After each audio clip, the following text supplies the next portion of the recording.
Escape from Mr. Lemoncello's Library by Chris Grabenstein. Chapter 1. This is how Kyle Keeley got grounded for a week. First, he took a shortcut through his mother's favorite rosebush. Yes, the thorns hurt, but having crashed through the brambles and trampled a few petunias, he had a 5-second jump on his oldest brother, Mike. Both Kyle and his big brother knew exactly where to find what they needed to win the game, inside the house. Kyle had already found the pine cone to complete his outdoors round. And he was pretty sure Mike had snagged his yellow flower. Hey, it was June. Dandelions were everywhere. "Give it up, Kyle!" shouted Mike as the brothers dashed up the driveway. "You don't stand a chance!" Mike zoomed past Kyle and headed for the front door, wiping out Kyle's temporary lead. Of course he did.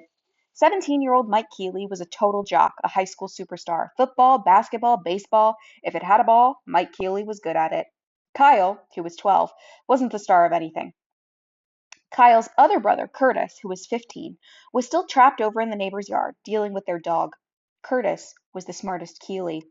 But for his outdoors round, he pulled the always unfortunate your neighbor's dog's toy card. Any dog card was basically the same as lose a turn. As for why the three Keeley brothers were running around their neighborhood on a Sunday afternoon like crazed lunatics, grabbing all sorts of wacky stuff, well, it was their mother's fault. She was the one who had suggested, "If you boys are bored, play a board game." So Kyle had gone down into the basement and dug up one of his all-time favorites, Mr. Lemoncello's indoor-outdoor scavenger hunt. It had been a huge hit for Mr. Lemoncello, the master game maker. Kyle and his brothers had played it so much when they were younger, Mrs. Keeley wrote to Mr. Lemoncello's company for a refresher pack of clue cards. The new cards listed all sorts of different bizarro stuff you needed to find, like an adult's droopy underpants, one dirty dish, and a rotten banana peel. At the end of the game, the losers had to put everything back where the item had been found. It was an official rule printed inside the top of the box and made winning the game that much more important.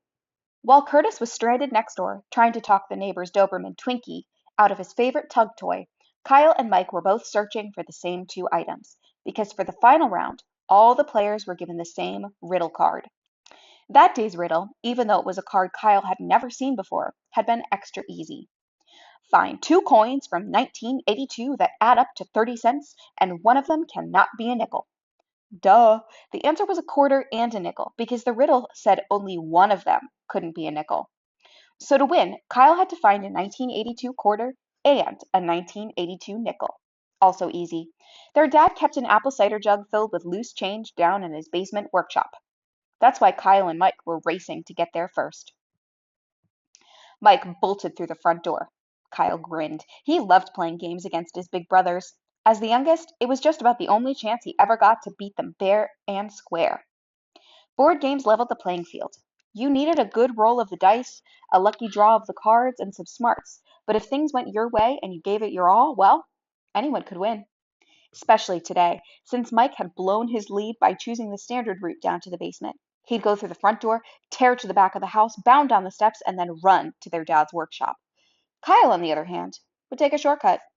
He hopped over a couple of boxy shrubs and kicked open the low-to-the-ground casement window. He heard something crackle when his tennis shoe hit the window pane, but he couldn't worry about it. He had to beat his big brother. He crawled through the narrow opening, dropped to the floor, and scrabbled over to the workbench, where he found the jug, dumped out all the coins, and started sifting through the sea of pennies, nickels, dimes, and quarters. Score! Kyle quickly uncovered a 1982 nickel. He tucked it into his shirt pocket and sent pennies, nickels, and dimes skidding across the floor as he concentrated on quarters. 2010, 2003, 1986. Come on, he muttered. The workshop door swung open. What the? Mike was surprised to see that Kyle had beaten him to the coin jar. Mike fell to his knees and started searching for his own coins, just as Kyle shouted, "Got it!" and plucked a 1982 quarter out of the pile. "What about the nickel?" demanded Mike. Kyle pulled it out of his shirt pocket. "You went through the window?" said a voice from outside. It was Curtis, kneeling in on the flower beds.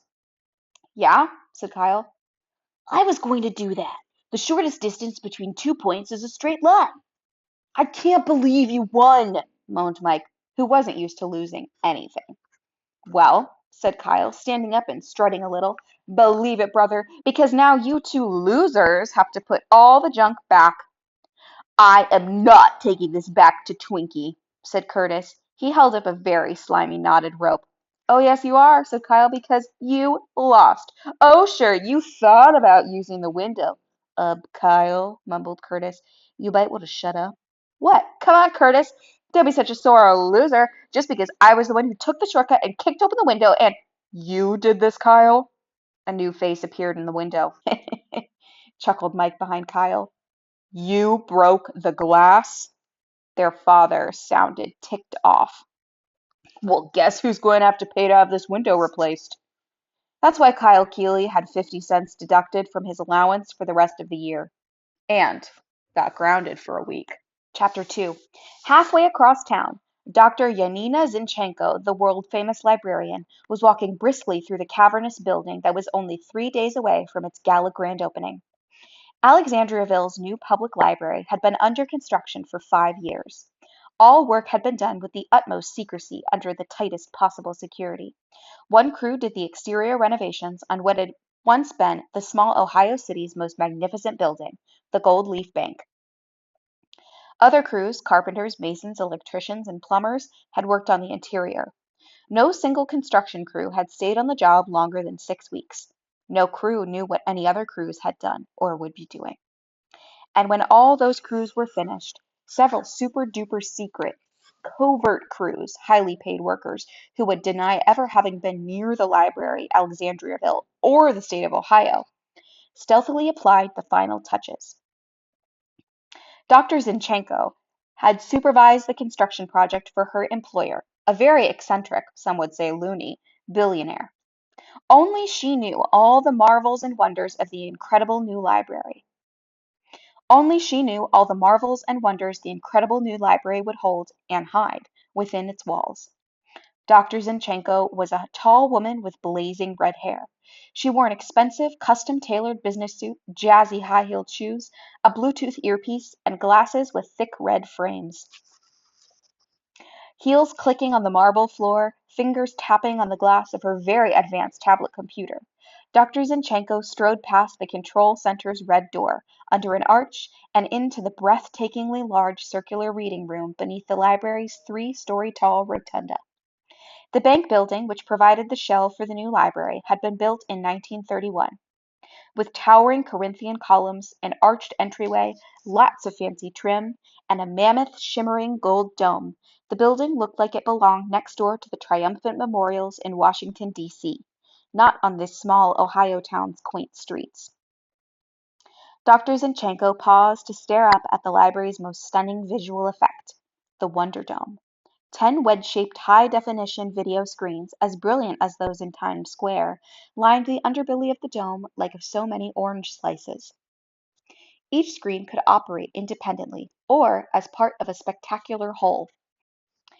The Wonder Dome could become the constellations of the night sky, a flight through the clouds that made viewers below sense that the whole building had somehow been lifted off the ground, or in Dewey Decimal mode, 10 sections depicting vibrant and constantly changing images associated with each category in the library cataloging system. I have the final numbers for the 4th sector of Wonder Dome in Dewey mode, Dr. Zinchenko said into her Bluetooth earpiece. 364.1092. She carefully over-enunciated each word to make certain the video artist knew what specific numbers should occasionally drift across the 4th wedge amid the swirling social science montage featuring a floating judge's gavel, a tumbling teacher's apple, and a gentle snowfall of holiday icons. The numbers, however, should not appear until 11 a.m. Sunday. Is that clear? Yes, Dr. Zinchenko, replied the tinny voice in her ear.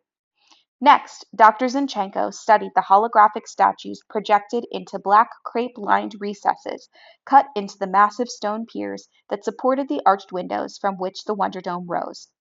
Why are Shakespeare and Dickens still here? They are not on the list for opening night.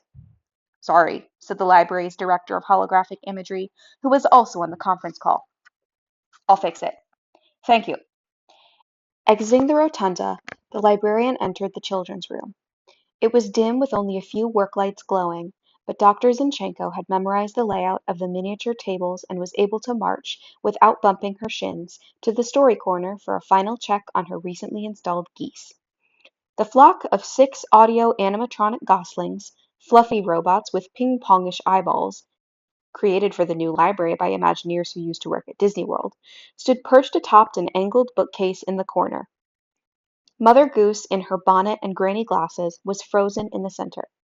"This is Librarian 1," said Dr. Zinchenko, loud enough for the microphones hidden in the ceiling to pick up her voice. "Initiate story time sequence." The geese sprang to mechanical life. Nursery rhyme. The geese honked out "Ba Ba Black Sheep" in 6-part harmony. Treasure Island. The birds yo-ho-hoed their way through 15 men on a dead man's chest. Dr. Zinchenko clapped her hands. The rollicking geese stood singing and swaying. "One more," she said, squinting. She saw a book sitting on a nearby table. "Walter the Farting Dog." The 6 geese spun around and farted, their tail feathers flipping up in sync with noisy blasts. "Excellent. End story time." The geese slumped back into their sleep mode. Dr. Zinchenko made one more tick on her computer tablet. Her final punch list was growing shorter and shorter, which was a very good thing. The library's grand opening was set for Friday night. Dr. Z and her army of associates had only a few days left to smooth out any kinks in the library's complex operating system. Suddenly, Dr. Zinchenko heard a low, rumbling growl. Turning around, she was eyeball to icy blue eyeball with a very rare white tiger. Dr. Zinchenko sighed and touched her Bluetooth earpiece. "Miss G, this is Dr. Z. What is our white Bengal tiger doing at the children's department?" "I see. Apparently there was a slight misunderstanding. We do not want him permanently positioned near the Jungle Book. Check the call number, 599.757. Right, he should be in zoology. Yes, please, right away. Thank you, Miss G." And like a vanishing mirage, the tiger disappeared.